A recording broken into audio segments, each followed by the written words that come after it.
Hey guys, it's Ryan with Mom on Mission, and today is our final installment of our curriculum choices for the 2020-2021 school year collaboration that I am hosting alongside Ingrid over at the Ingrid Chronicles. And today we're going to talk about what we are using for extracurriculars for next year. And so make sure you check out her channel down below.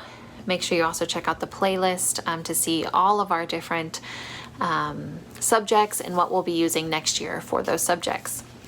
So for extracurricular, there's only a few things that we really do because our kids get a lot of extracurricular type stuff between church and sports and just being kids and doing things that kids do. So, but we do a few things outside of your kind of core subjects. We do Latin, and we have done 3 years of Song School Latin. And yes, there are only 2 Song School Latin books. So we did Song School Latin 1, but we did it over the course of 2 years. The first year was just with my oldest son, and then the next year we just kind of did it again and let my younger kid join in. And we're going to be doing the same thing with Song School Latin 2. We did this last year. I went through, this is just the workbook, and we went through this together, and we listened to the teaching. I bought the MP3 or the streaming video for this so that I didn't have to do much teaching. We popped in the video, watched the video, and then worked through the workbook and listened to our songs, because there's a song each chapter, hence the name Song School Latin. And so we're just going to take next year kind of slow and just kind of recap what we learned this year. I am not seeking to make them Latin masters by any certain age. I just want them to have good exposure, and if it's something they end up sticking with and really enjoying and getting stuff out of as they get older, we'll continue to grow in this. But because they will just be in 2nd and 4th grade next year, I didn't want to go much further yet. I think the following year we might pick up where Song School Latin left off, and I believe next would be Latin for Children A is what they recommend. So we will probably try that next year, like the next year when they are in 3rd and 5th grade. But right now we're just going to kind of recap this next year, kind of take it easy. And then we also do memory work. We used to kind of follow along with Classical Conversations memory work. I would purchase different CDs and guides from them. But then it just didn't really make sense for us to do that anymore once I found Claritas. So Claritas is a lesser known memory work program. I think they also have literature programs. But this is what we did this past year, which is memory work cycle 4. We did cycle 3 before that. Next year we will go back and loop around back to cycle 1. And so with Claritas, what you get is, if you're familiar with memory work at all, this will make sense to you. If you're not, then either ignore me or just check it out and find out what it is. But there's an English grammar sentence. So this week's week 20 was helping verbs, learning your helping verbs. There is a math sentence that you need to learn. This one is about the distributive property.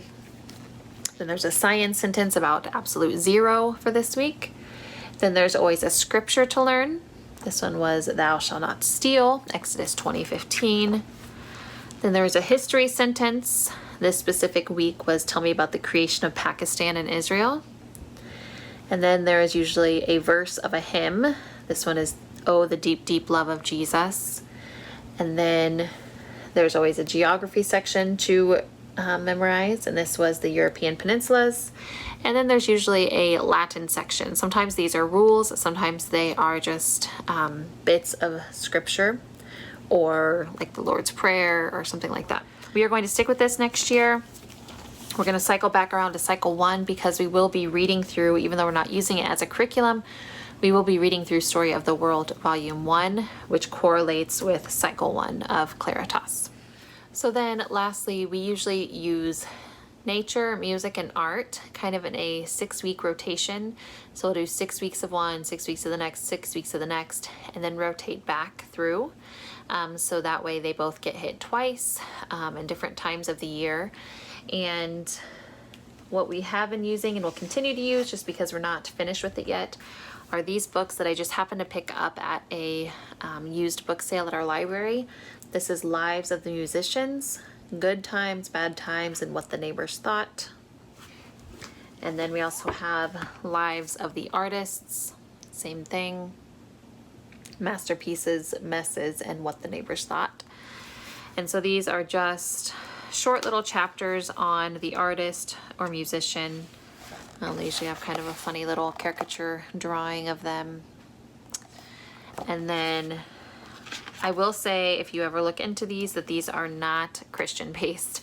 I mean, they're not terrible, but every once in a while they'll reference something that I don't really feel like bringing up to my kids yet.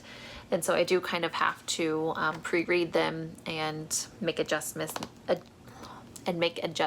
as need be. So we use this kind of as our core. We will start off our week when we're learning about musicians and read about a certain musician. And then later on in the week, we will pull up YouTube videos about them and just play music written by that musician and discuss it and talk about, kind of the mood and the tempos and the, all the different musical terms. I'm not a super musical person, but it's just more of kind of a music appreciation that we want to do. And same thing with the artists. So we will I will read to them about the artist from this book. We also have an Usborne book that we use sometimes if it has a correlating chapter. And then we will look at pieces from the artist online, and then we will usually watch a YouTube video about the artist, and then later in the week we will usually make some sort of art project that is kind of inspired by that artist's style. And then for nature, what I've done in the past is we just kind of go outside and see what happens.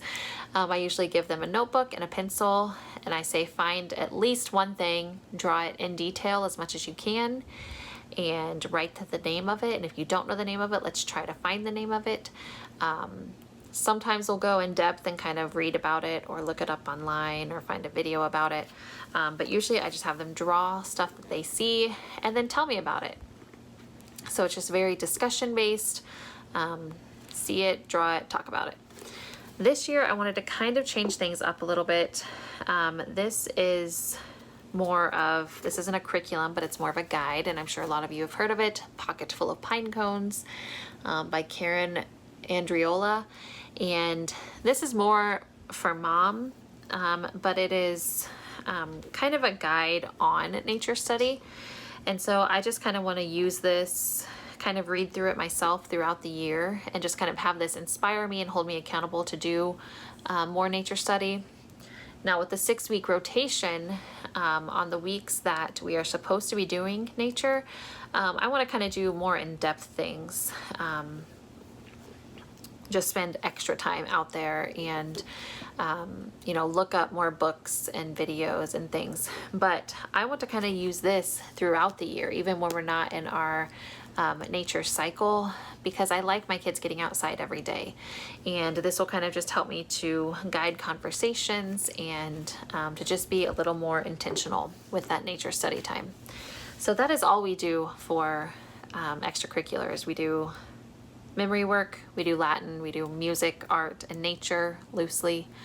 And we just keep it simple, but that is what we use. And let me know down below what extracurriculars you do and what curriculum you use for that.